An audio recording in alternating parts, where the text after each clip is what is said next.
Sir ఇప్పుడు gold price చూసుకున్నట్లయితే దగ్గర దగ్గర 1,44,000 చేంజ్ ఉంది. సో, ఇంత డ్రాస్టిక్‌గా ఫాలో అవ్వడానికి రీజన్ ఏమి ఉండొచ్చు సార్? సో, ఇది అందరూ అడుగుతున్న ప్రశ్న యాక్చువల్లీ. అందరికీ ఏంటంటే అంతవరకు అన్నీ బాగున్నాయి. సడెన్‌గా ఎలా పడిపోయింది? ఎలా పడిపోయిందని అందరికీ అడుగుతున్న క్వెషన్. సో, ఇది యాక్చువల్లీ ఏంటంటే దీనికి మేజర్ కారణం ఏంటంటే అమెరికన్ బ్యాంక్స్ చేసిన ఈ యొక్క కారణం ఇది. వాళ్ళు ఏం చేశారు? మామూలుగా ఏంటి ఏషియన్ మార్కెట్స్ క్లోజ్ ఉన్న ఫ్రైడే ఈవినింగ్, అది కూడా 8, 8:30 ప్రాంతంలో దీన్ని దొంగ దెబ్బ తీశారన్నట్టే ఇది. ఎందుకంటే ఇక్కడ ఎందుకు అంటే ఇటు చైనాలో అక్కడ Shanghai is the major market. అది క్లోజ్ అయింది మెటల్ మార్కెట్. అక్కడ హ్యూజ్ డిమాండ్ ఉంది. యాక్చువల్ వెస్ట్‌లో ట్రేడ్ అవుతున్న ప్రైస్‌కి, ఇక్కడ ఫిజికల్ సిల్వర్ ప్రైస్‌కి చాలా తేడా ఉంది. ఓకే. సేమ్ వే బంగారం కూడా అంతే. అటు జపాన్‌లో గానీ, ఇటు ఇండియాలో కూడా అదే పరిస్థితి.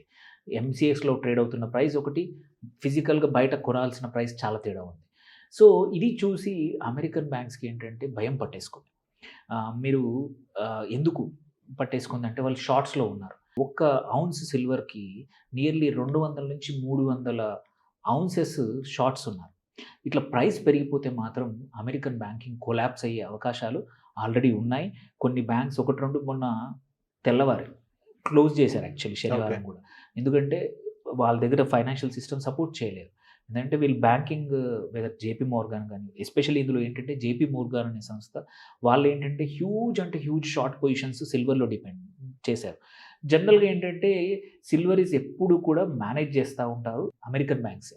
హిస్టారికల్లీ కూడా చూసుకుంటే దాని ప్రైస్‌ని ఆర్టిఫిషియల్‌గా మ్యానిపులేట్ చేస్తున్నారని చెప్పి వాటి మీద ఇప్పటికీ ఇది డేటా పబ్లిష్డ్ డేటా.